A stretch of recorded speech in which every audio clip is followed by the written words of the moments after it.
কারো বাবা খালি সম্পত্তি নয়, অকাপ অকাপ মানুষ দান করেছে আল্লাহর নামে। অতএব এটা আমার ইসলাম ধর্মের ম্যাটার। আমার ধর্মের উপরে আঘাত দিবার অধিকার দেশ কাউকে দেয়নি, সংবিধান কাউকে দেয়নি। এই বিল কোনোভাবে লাগু হতে দেওয়া যাবে না। আর এই বিল যদি লাগু হয়ে যায়, দোদকে দোদকে মরার থেকে একেবারে মরে যাওয়া ভালো।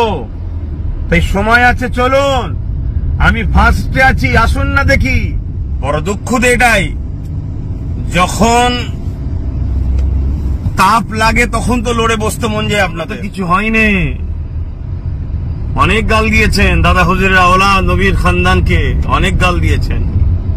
সেই দুঃখগুলো ভুলে যায়নি, কথাগুলো ভুলে যায়নি। সেকুলারের নামে যেসব রাজনীতির দলকে ভোট দিয়ে ক্ষমতায় এনেছি, তাদেরকে একটু বলুন না লড়ে চড়ে বসতে। আজকে পুরো দেশ জুড়ে অকাফ সম্পদের যে বিল যদি পাশ করে ফেলে,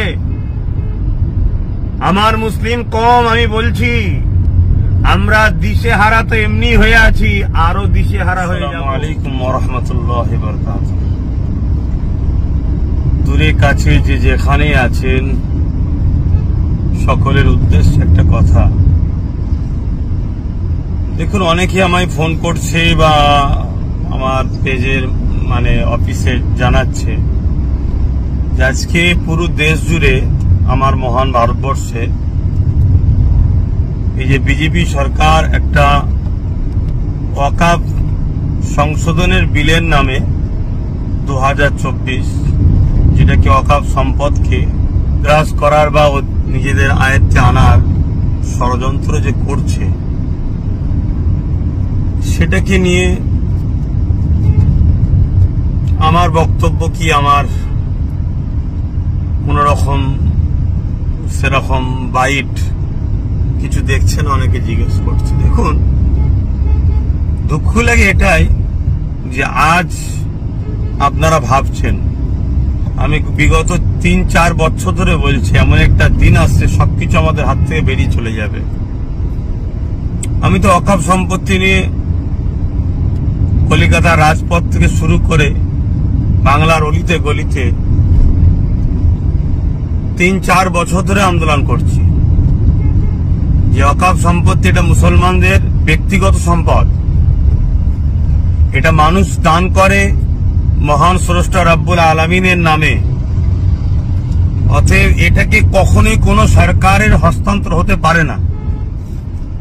কিন্তু আমরা বিগত দিন থেকে দেখে আসছি, প্রতিটা সরকারই যখন ক্ষমতায় আসে ওয়াকফ সম্পত্তির কোটি কোটি টাকা তারা লুটপাট করে, সম্পদকে বিক্রি করে দেয়। তার বিরুদ্ধেও তো আন্দোলন করে আসছি। তাই আমি বারবার বলেছিলাম যে আসুন, ঐক্যবদ্ধ হন, সংগঠিত হন, নিজেদের সম্পদ নিজেরা দখল করুন, নিজেদের ধর্মীয় এটা বিষয় নিজেরা রাখুন, নিজেরা পরিচালনা করুন, নিজেরা এর তত্ত্বাবধান করুন। কিন্তু অনেকে তোমাকে গালিগালাজ করেছিলেন, অনেক সমালোচনা করেছিলেন, অনেক কিছু বলেছিলেন। হ্যাঁ, আজকে আমার বাইট দেখতে পাচ্ছেন না, কিন্তু লক্ষ লক্ষ মানুষের কাছে আমার সংগঠনের মাধ্যম দিয়ে তাদেরকে এই যে আজকে 2024 ওয়াকফ সংশোধনীয় বিলের নামে বিজেপি সরকার যে সংবিধান বিরোধী যে বিল পাস করার জন্য ঘৃণা চক্রান্ত করছে, তার বিরুদ্ধে ফুরফুরা আহলে সুন্নাত ওয়াল জামাতের লক্ষ লক্ষ যুবকরা, বাপেরা মায়েদের দ্বারা আমরা বাড়ি বাড়ি গিয়ে আমাদের সংগঠনের মাধ্যম দিয়ে ওই স্ক্যান করে, যেটা মুসলিম পার্সোনাল ল বোর্ড চেয়েছে, পাটাবাদ যে ব্যবস্থা করতে বলেছে, সে কাজ অলরেডি আমাদের চলছে। বড় দুঃখ তো এটাই, যখন তাপ লাগে তখন তো লড়ে বসতে মন যায় আপনাদের। ফোন করে অনেকে সমালোচনা করছেন। হ্যাঁ, দেখুন, 3 বছর কম বেশি আগে থেকে আমি বলে আসছি, যেমন একটা দিন আসছে দিশে হারা হয়ে যাবেন, চোখের পানি নয় খুন বেরোবে। এখনো তো কিছু হয়নি। অনেক গাল দিয়েছেন দাদা হুজুরের আওলাদ নবীর খানদানকে, অনেক গাল দিয়েছেন। সেই দুঃখগুলো ভুলে যায়নি, কথাগুলো ভুলে যায়নি। তথাপিও বলবো, আসুন, যা প্রতিটা মাযহাব, দল, মত সবকিছু ভুলে গিয়ে এই বিজেপির যে চক্রান্ত, আর বিজেপি শুধু আজকে নতুন নয়, কখন কৃষকের বিরুদ্ধে সংবিধান বিরোধী বিল পাস করেছে, কখনো দেশের মানুষের বিরুদ্ধে। এই বিজেপি নামক যে দল আজকে পুরো দেশটাকে শেষ করছে, এর বিরুদ্ধে সবাই সংগঠিত হন। এবং আমরা যে সেকুলারের নামে যেসব রাজনীতির দলকে ভোট দিয়ে ক্ষমতায় এনেছি, তাদেরকে একটু বলুন না লড়ে চড়ে বসতে। এখনো সময় আছে। কৃষক বন্ধুরা আন্দোলন করা শিখিয়েছে আমাদেরকে। উঠুন, জাগুন, লড়াইয়ের জন্য সংগঠিত হন। কারো বাবা খালি সম্পত্তি নয় অকাপ। অকাপ মানুষ দান করেছে আল্লাহর নামে। অতএব এটা আমার ইসলাম ধর্মের ম্যাটার। আমার ধর্মের উপরে আঘাত দিবার অধিকার দেশ কাউকে দেয়নি, সংবিধান কাউকে দেয়নি। সে যে পদেই বসে থাকতে পারে, সে যদি তার পদকে ভুল রাস্তায় পরিচালনা করে, তাহলে আমাদেরকেও সংবিধানকে সামনে রেখে গণতান্ত্রিক প্রক্রিয়ায় তাকে জাগানো দরকার, যেভাবে কৃষক বন্ধুরা জাগিয়েছে। তাই সংগঠিত হন, আসুন, এগিয়ে চলুন। আজকে পুরো দেশ জুড়ে অকাফ সম্পদের যে বিল যদি পাস করে ফেলে, আমার মুসলিম কম আমি বলছি, আমরা দিশেহারা তো এমনি হয়ে আছি, আরো দিশেহারা হয়ে যাব। কোনো অস্তিত্ব থাকবে না। আমি বলেছিলাম মসজিদে যাবেন, AK-47 দাঁড়িয়ে থাকবে, লাঠিলে দাঁড়িয়ে থাকবে।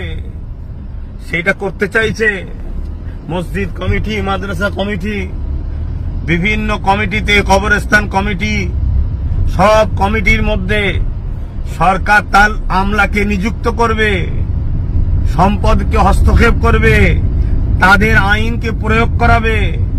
আপনার ধর্মীয় স্বাধীনতা শেষ হয়ে যাবে। এই যে অত্যাচার, এতে মুসলিম অস্তিত্ব তথা ইসলামকে মিটাবার একটা ঘৃণার চক্রান্ত বিজেপি সরকার নিচ্ছে। এই বিল কোনোভাবে লাগু হতে দেওয়া যাবে না। আর এই বিল যদি লাগু হয়ে যায়, দোদকে দোদকে মরার থেকে একেবারে মরে যাওয়া ভালো। তাই সময় আছে, চলুন। আমি ফার্স্টে আছি, আসুন না দেখি। যারা পালালি খেয়ে খায়, যারা পা চেটে বেড়ায়, যারা ভিক্ষা খায়, সামান্য ভিক্ষায় যখন ইসলাম বিদ্বেষী কোনো কথা হয়, তাদের মুখে কথা পাওয়া যায় না। সেই মুসলমানদের নিয়ে অকাপের লড়াই কি হবে? তারা আজকে ফোন করে বলছে আপনার ভূমিকা কি? আজকে নিজেরা সংগঠিত নয়, নিজেদের কোনো পাওয়ার নাই, নিজেদের কোনো জায়গা নাই। আরো একটা কথা, হিন্দু আর হিন্দুত্ব দুটোকে কিন্তু একভাবে মিশিয়ে দেবেন না। আমার ক্ষুদ্র জ্ঞানে হিন্দু শান্তি, ভ্রাতৃত্ব, ঐক্যের কথা বলে। হাজার হাজার বছর ধরে এদেশে মুসলিম হিন্দুর ভ্রাতৃত্ব ইতিহাসে আসছে।